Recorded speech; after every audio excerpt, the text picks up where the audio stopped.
everything looking gorgeous. Meet my car. Okay, so boom, what is good, YouTube? It's your girl Gianna. Subscribe to my channel if you want, leave a like, comment, you know, all that good stuff. Today I'm gonna be doing a little bit different of a video. Someone told me I should do this video and I wanted to do it, so I was like, okay, bet. So I'm gonna be exposing my car, as well as giving you guys tips and tricks as to how to buy your own car. So let's just get right into it. I'm gonna insert some clips of my car so you can see what kind of car it is. My car is a 2003 Mercedes-Benz C230 sports coupe. So I love my car, honestly. I like it because it's different. It's not something that you see a lot. She's fast. She's not as fast as I want her to be. I'm sorry, girl, but she's pretty fast. She's got a I think it's a supercharged engine, so yeah, I like that about her.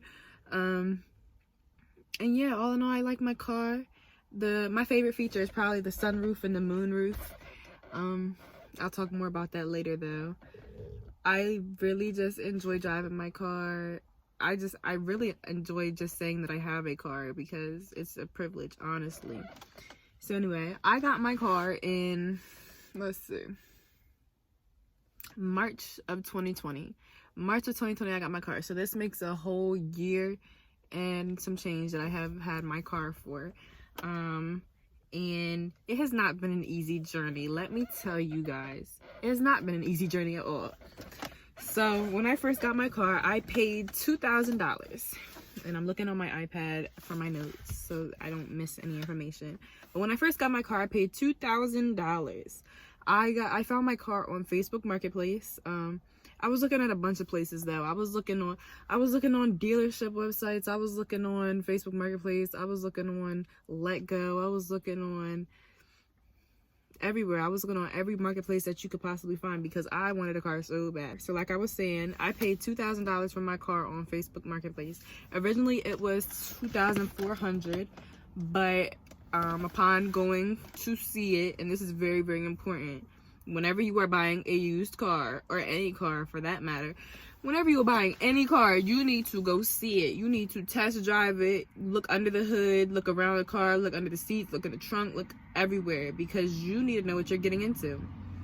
That's your fault. If you don't go see the car but you buy it and there's something wrong with it, that's your fault for not making sure that you knew.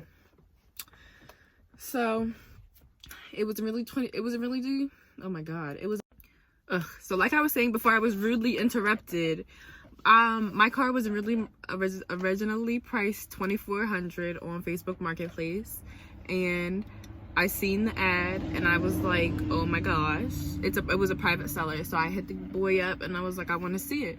And he was like, all right, bet, we can set up a time. I set up a time to go see it. I asked him, like, is there anything that you already know is wrong with it? And he was like, yeah, the sunroof doesn't work and the cigarette outlet doesn't work, and that's it. So I was like, oh, okay, that doesn't sound bad at all. So I said, Dad, there's this car I really like. Let's go see it. Now, my dad wanted me to get some little ugly car. He wanted me to get like a Focus. No, he wanted me to get an old Impala or something like that. But I was just like, that's not me. Like, that's just not me. So we go see the car. My dad likes it. He's like, okay, this is a pretty nice car. He looks under the hood. He noticed that it was some things that need to be fixed under the hood. And then when we opened the car, it's just the interior. It's an old car, so of course the interior is gonna look a little old, and it was kind of dirty. It hadn't been taken care of. Clearly, it hadn't been taken care of. That's all I'm gonna say. So we test drive it around the block. My dad's driving it. He's like, yeah, I like this little car. It's a nice little car. So we get back and we're like, my dad's like, we'll take it, but for $2,000 instead of $2,400. And they're like, okay. So we give them the $2,000, drive off. It's now my car. This is my car. As soon as I get home, I start cleaning this joint. I'm like, yeah, this is me. This is me now. So I'm deep cleaning it. But more of the story is, make sure that you test drive and look at your car really good, and don't overpay. If you can get a deal, get that thing. I paid $2,000 instead of $2,400, but I believe I could have negotiated less because I'm gonna get into what was wrong with my car. For one, when we opened the hood, we noticed that one of the belts was really corroded. Like there was a hole in the breather tube. It was a huge hole. Now that didn't cause much of a big problem, but it's still a problem that needs to be fixed. You can't drive around like that.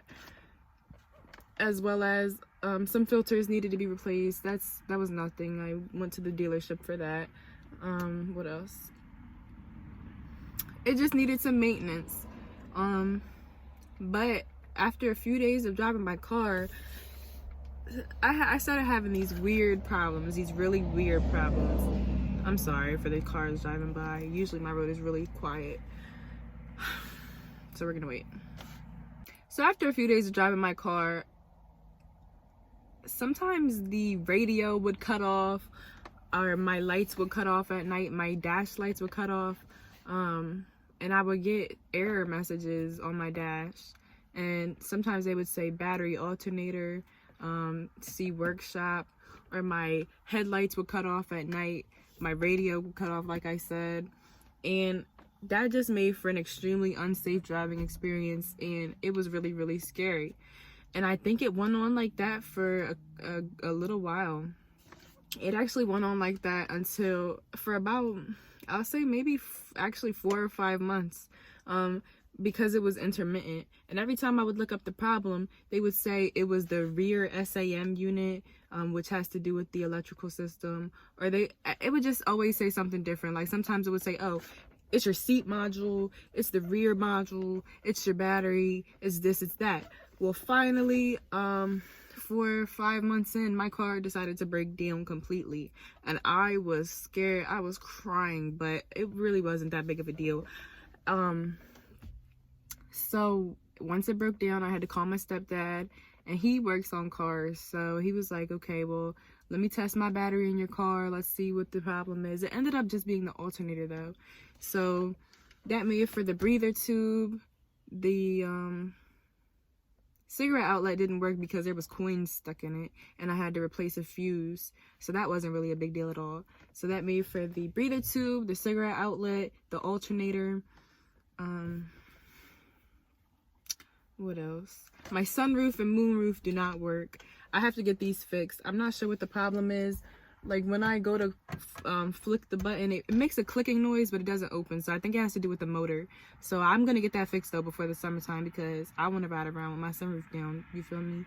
So what else? My brakes I had to get worked on, but that wasn't a big deal. Just little things that could have been avoided with routine maintenance, but since my car wasn't being taken care of, nobody did anything about it. But when I took care of it, I got it all right, and now she's all good. But the major thing about my car, oh my god, girl, listen. When I got my car, the entire front, the hood of my car, the paint was completely sun damaged.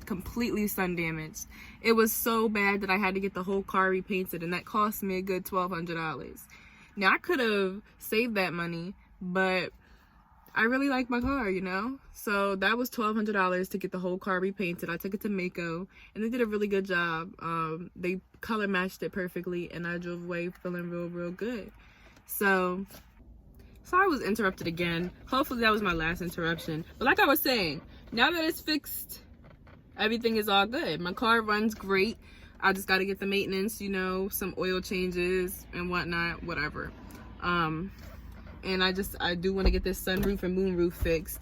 If there's anything else I get fixed, it will probably be the upholstery, because you might not be able to see it, but in some spots of my car, the upholstery is damaged because this is an old car. Like over here, it's been tucked behind, but it gives it an older car look when my car shouldn't really look like an older car. But I don't really care because nobody really sees it.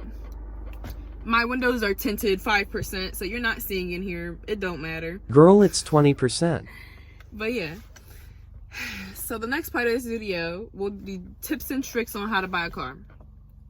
So we're going to talk about where to buy a car. I prefer to use Facebook Marketplace, but I know that some dealership websites are really good. If you have a guide, newspaper, those can be good as well. Listings, asking friends who's selling cars. What else? Auctions are really good to go to. I know in Delaware there's an auction in Camden, I think it is, that happens every like Thursday, and they be having nice cars. My uncle just got a car from there. It's really just about what's around you and who you can trust. If you can trust a family member, then trust them. If you can trust a dealership because you've seen people buy cars from them before, then trust them. If you can trust Facebook Marketplace because you have a lot of listings near you, then trust them. But just go with what is most convenient for you, what you can ride to go see, because like I said, that's very important. And who's not taxing, because a lot of these places be taxing for junky vehicles, and you just don't need to be paying a lot for a junky vehicle. Now, new versus used cars. My car is a used car, of course. It was from 2003, so it's going to be used. There were 2 owners previous to me. The original, and then the person that I bought the car from. I'm the 3rd owner. When you buy a used car, you want to go for a car who has not had a lot of owners. So 1 previous owner, things like that. Now, if you can buy a new car, then, and if that's what you want to do, then do it. But I don't really recommend buying new cars for young people. I say that because, for one, it's common knowledge that a new car depreciates in value as soon as you drive off the lot. So now you can't even get your money back. Now you done lost $1,000 off your $30,000 car just because you drove it off the lot, just because it's not showroom no more. Like, what's the point when you can just go get that same car, but that it had a previous owner, and you don't have to pay as much now, and you might be able to fix it up a little bit and sell it for more than you got it for. I ain't saying that's true. I ain't saying you can do all that, but I'm just saying, like, why waste your money on a new car? And you're probably not even going to keep it forever. Like, really? Okay, now let's talk about credit, because in order to buy a car from a dealership, you need credit. As a teenager, you are probably not going to have credit unless you were an authorized user on a parent's credit card.